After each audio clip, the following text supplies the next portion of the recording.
Hey everyone, GuardianE here with another live reaction and first impression video for Fire Emblem Heroes. And Nintendo is just full of surprises, aren't they? Just lately they've been stealth dropping Faye channels, putting out trailers on Saturdays, really trying to mess with my schedule, it seems. Trying to mess with everybody's schedule. But they apparently just dropped this. We were anticipating a new hero trailer coming very shortly. I don't think they've ever dropped a trailer on Saturday. I could be mistaken. And if they have, then it's been a while. But we're getting a new set of heroes on the 10th, so we were expecting to get a trailer pretty soon for the set of new heroes.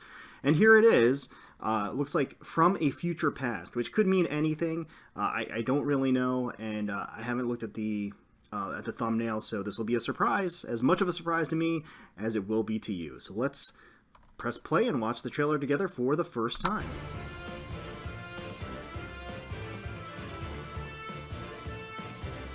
Oh wait! Oh wow, they're bringing the children. They're bringing the children. Okay, Timid, Taguel, Yarne. Wow. I'm the last of my people. I was expecting him, but I wasn't expecting him so soon, to be honest with you. So he's a cavalry green, bunny Fang, Gale Force. All right. I know he's got some fans out there. All right. Okay, we are gonna get Kjelle, fair fighter.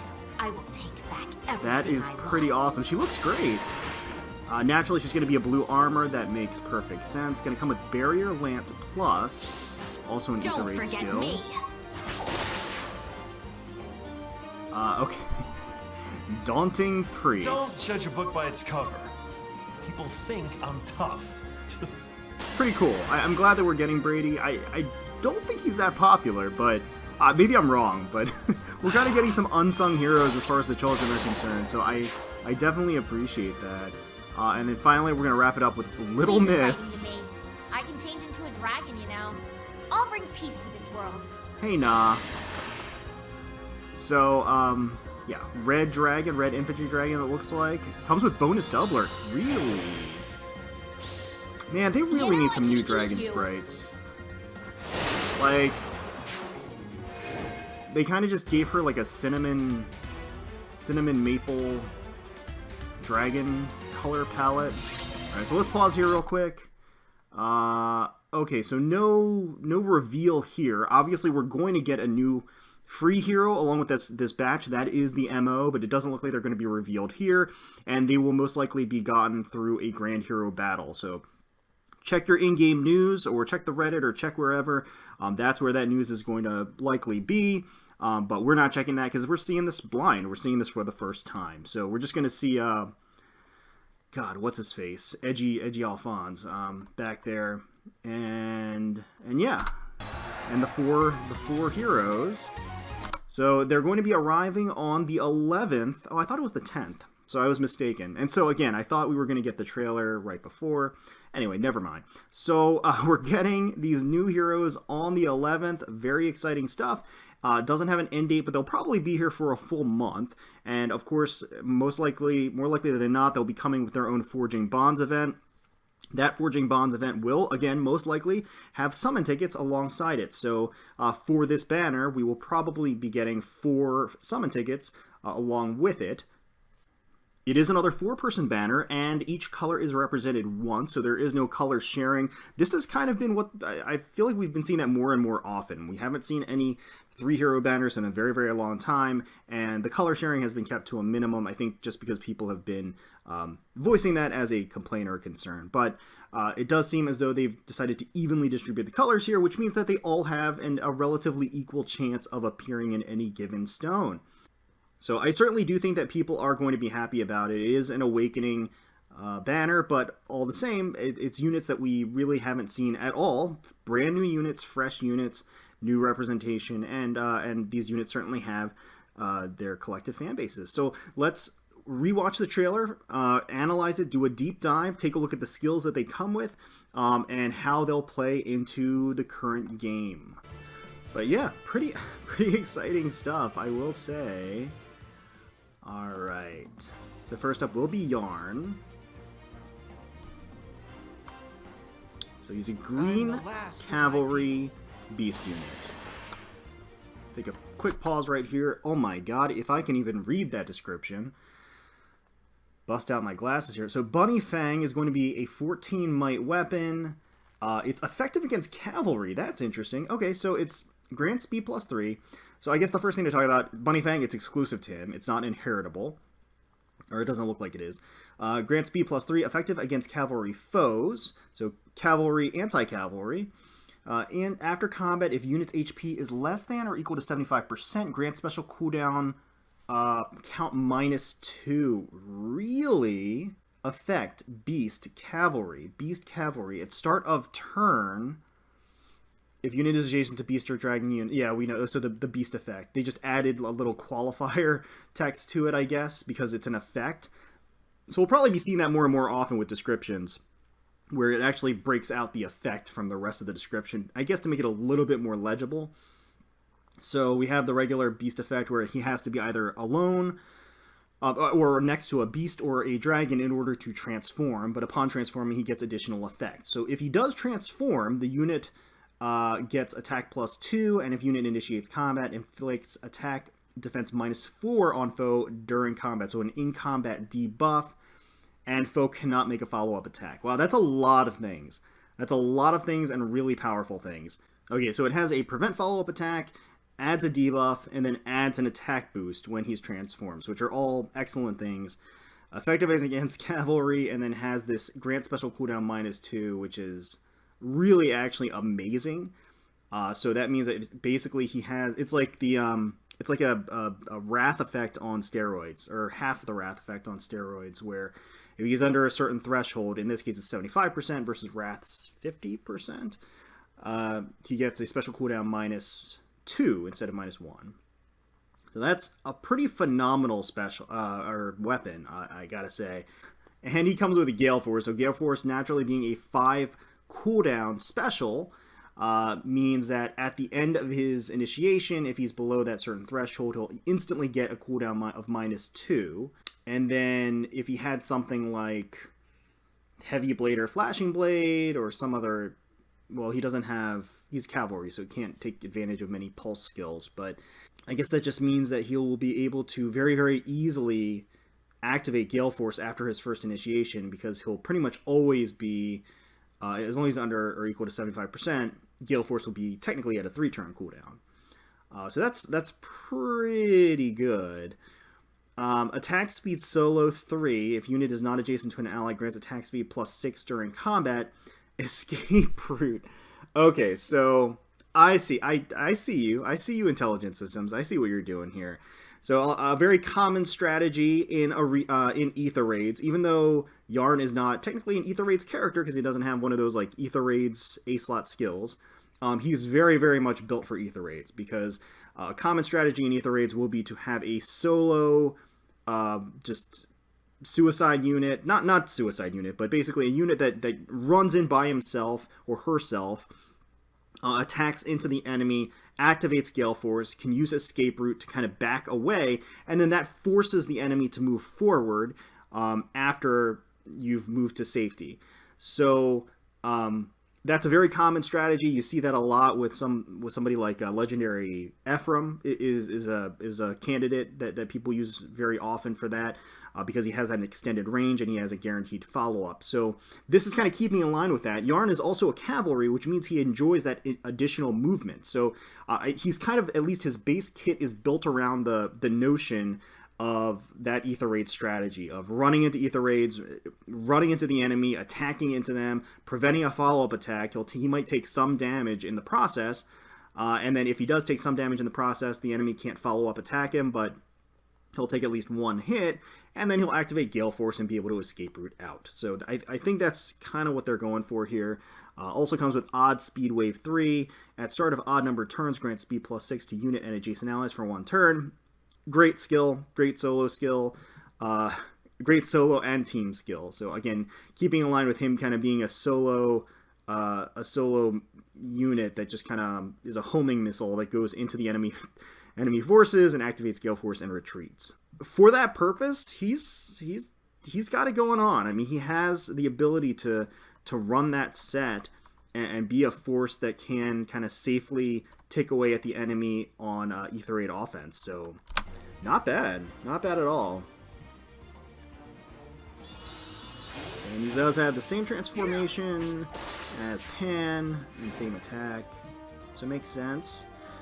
But here's Kjelle. I must become stronger. Someday, I will take back everything I Her art's lost. okay. It's pretty soft. It's a little softer than I would think. Okay, so let's pause here. So Barrier Lance Plus, this is going to be inheritable. 14 might weapon. If foe initiates combat, grants res +7 during combat.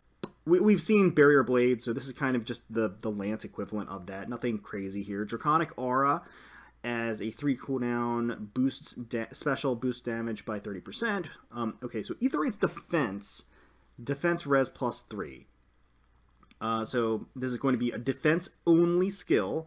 It'll only be active on Ether Raid's defense, and when she's on your defense team, she'll gain defense and res in proportion to how many structures or defensive Ether Raid structures you have remaining, up to a maximum of +10, up to a minimum of +1. So, and then as those structures are destroyed, that will change the boost that the A slot gives. And then Bold Fighter for the B slot, which is still to this day an amazing skill. Forces a follow-up attack, and also grants special cooldown charge +1 for each attack. So, you know, I was going to say that she's kind of lackluster because Barrier Lance Plus is okay. I don't know if people are going to keep that necessarily. It kind of depends on her stat line. Ether Raid skills, I can take or leave personally. I know some people do like them though, and they are technically premium skills. So she's coming decked with that Ether Raid's defense skill and Bold Fighter, which is still a premium skill. So if I had to guess, I mean, initially I thought she might be a demote, but I'm not so certain. I mean, she comes with an Ether Raid's defense skill, so probably not going to happen. I guess it could be 5-star locked. Maybe they will trickle down the Ether Raid skills into non-5-star exclusives, which I think would be a good thing personally, because I'm letting my bias show. I really don't think they're all that great. But regardless, we'll have to see if I think her kit is straightforward. You plan her on Ether Raid defense, and let her tank. I mean, that's really what this kit is all about. So let's keep going. Don't forget me. I do like her art. I was saying it's gentle. Is it Toby that did the art? I'm not sure. Okay, Daunting Priest is Don't next. judge a book by its cover. We've got Brady here. He is an infantry healer.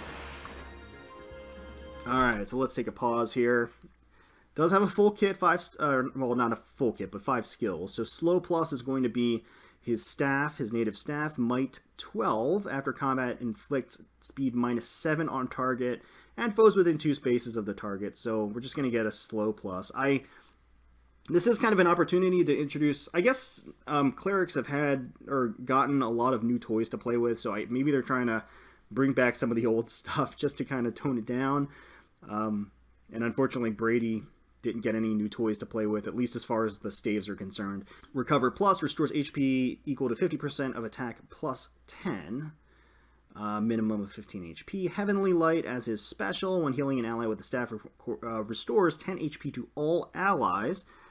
He comes with attack res push 3 for his A slot. At start of combat, if unit's HP equals 100%, grants attack res +5. If unit attacked, deal 1 damage to unit after combat. Okay. It's been a long time since we've seen these push skills. I think the last push skill we saw may have been Summertana? Somebody's going to correct me. I'm probably wrong, but it feels like it's been a very long time since we've seen a push skill. I think they're pretty good. I think they definitely have their uses on certain archetypes. Self-healers, units with renewal built into their weapon, like stuff like that. I think they can definitely take advantage of something like the push skills. Units that want to maintain a high HP count just because they want to maintain the HP threshold for certain skills like Quick Riposte or things like that. Whatever it may be, but I think push skills do have their place, and it's nice to see them come back into play. Infantry Rush 3. Okay, so he's going to have one of the infantry skills. Infantry allies within 2 spaces gain. If unit's attack is greater than foe's attack, grant special cooldown charge +1 per attack. So okay, so essentially what would be a heavy blade drive, pretty much, for infantry. So any infantry allies around him within 2 spaces of him gain the heavy blade effect, which is definitely a powerful thing. So he's got some nice things to play around with, I gotta say. Some nice skills to work with, and being a support unit allows him the ability to run something like Infantry Rush and kind of sit on the sidelines while supporting his allies. So pretty good skills. Some premium stuff in there.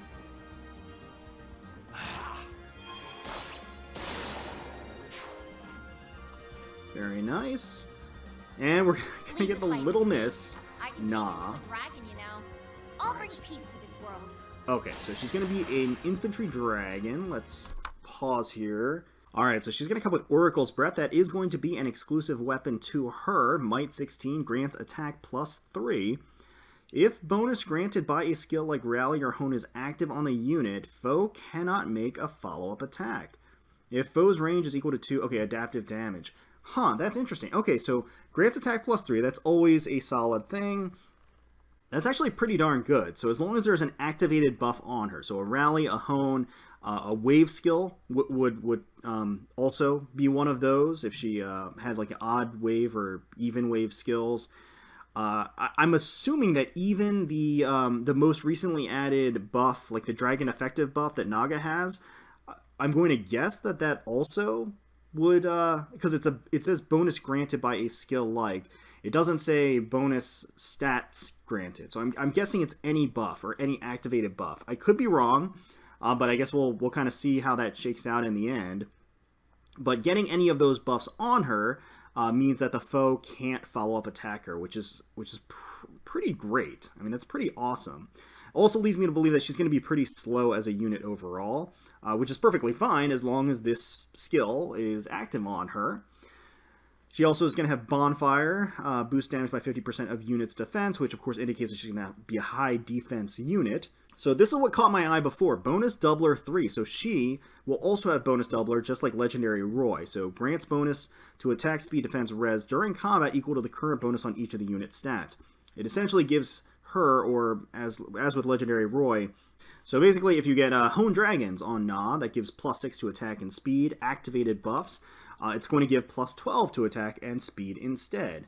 And to that end, it synergizes with her weapon, because by giving her an activated buff, you're further enabling her weapon, her weapon's condition, in that the foe can't make a counter attack. Or, excuse me, the foe can't make a follow-up attack. If the foe can't make a counter attack, that would be even huger. Quick Riposte 3 for the B slot makes sense. She's infantry, so she can't run any of the fighter skills. Quick Riposte is going to allow her to follow-up attack on enemy phase. And again, keeping in line with the notion of her probably being on the slower side of things. Infantry Breath 3. Okay, so this is a new C-slot skill, another toy for infantry units, because Intelligence Systems really wants to bring them back into the limelight. Adjacent infantry allies gain, if foe initiates combat, grants defense res +2 during combat and special cooldown charge. Special cooldown charge +1 per attack. So, okay. So she gives a breath skill to her infantry allies next to her? That's actually crazy. That's actually crazy, because what that means is that, so it doesn't stack with breath skills. If you have a breath skill already on your Adult Tiki, for example, this isn't going to give her additional +1 charge. It doesn't stack like that. But if you have your breath skill on your Tiki, then you run Naga next to her. This will actually give her an additional, defense and res boost, which is nice, certainly.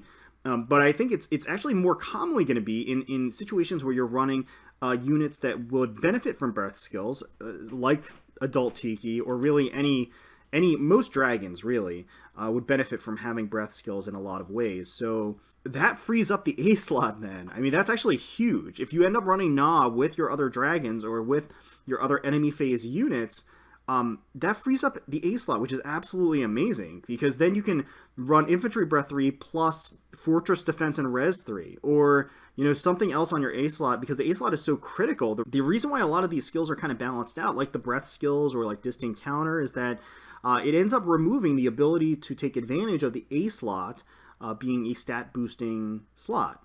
And this kind of removes that. That means Na's going to work really well on enemy phase teams. She's going to grant her allies, or her infantry allies, I should clarify, basically a breath skill. In the meantime, that unit can instead run something like Fury 4, or like I said, Fortress Defense Res 3, or something else. Maybe even some of the A slot skills that are more defensive that aren't the breath skills. So that is very, very interesting. I don't think it's a game changer necessarily, but definitely will change people's team compositions and how they end up building their units. I think that's I'm impressed with that skill, and I think it's a good skill. I think it's a good move. It's a step in the right direction as far as the types of skills that are out there. I'm just mildly annoyed that it's infantry lock, because infantry gets all of these really cool toys, and it kind of leaves the other movement types to the wayside. I understand that infantry is kind of making up for lost time, because infantry has been sort of the redheaded stepchild of all of the movement skills, or the movement types, because it didn't really have anything going for it. So they really started tacking on all of like these pulse skills and these infantry flash and all of these different things. All of the like shield pulse, basically all of these different things and unique things that you can run on infantry. And this is another one of them, so could be fun for sure. So Na looks really good. She really does look kind of optimized. And we have this, You know I could eat you. she has this Christmas dragon sprite. They really need to get more dragon sprites in the game. Okay, so it's new story chapter, Truth of a Name, featuring these 4 units, and like I said, there's probably going to be a fifth free unit that's been revealed already if you look in your in-game notifications. I'm not going to know what it is until I go take a look, but we'll know it's there. So of the batch, I think that definite standouts are Yarne and Na. I mean, for sure. They have the premium skills. They have their own unique weapons. They have very specific roles. A little bit Ether Raids oriented for Yarne, and then for Na, I think she just will synergize with so many enemy phase type teams that are out there. So both of those, I think, are very, very strong candidates, or very, very strong units to go for. Kjelle has some good stuff. Brady also has some good fodder. As far as a demote, it's going to be either Brady or Kjelle. I'm not sure which. The fact that Kjelle has an Ether Raids specific skill makes me think that it should be Brady, but they both have new skills, so that's what gives me pause. But I think the push skills really aren't as premium as they used to be, so if I had to guess, I would say that Brady will probably be demoted, but I don't know. We'll have to see how it ends up panning out, if anybody. There's also the opportunity, or if anybody, there's also the chance that none of them get demoted, that it happens, unfortunately. So yeah, I think for me personally, I'll probably use up my tickets to go for Na and Yarne. I think that's going to be it, though. I don't think I'm going to go in terribly hard on this banner. I'm still hurting from Naga. She burned me bad, so at this point, I'm in recovery mode. But let me know in the comments below if you're excited for this banner, which of these units you're going to be going for. Maybe all of them, maybe trying to plus 10 one of them. Let me know. I wish you the best of luck on your endeavors to go for these units. Hopefully you enjoyed watching the trailer with us for the first time. If you did, please feel free to leave us a like, comment, and subscribe to the channel for more Fire Emblem Heroes content. We thank you so much for watching. We really, really do appreciate all of you taking time out of your day to spend with us. And until next time, let's protect those skies.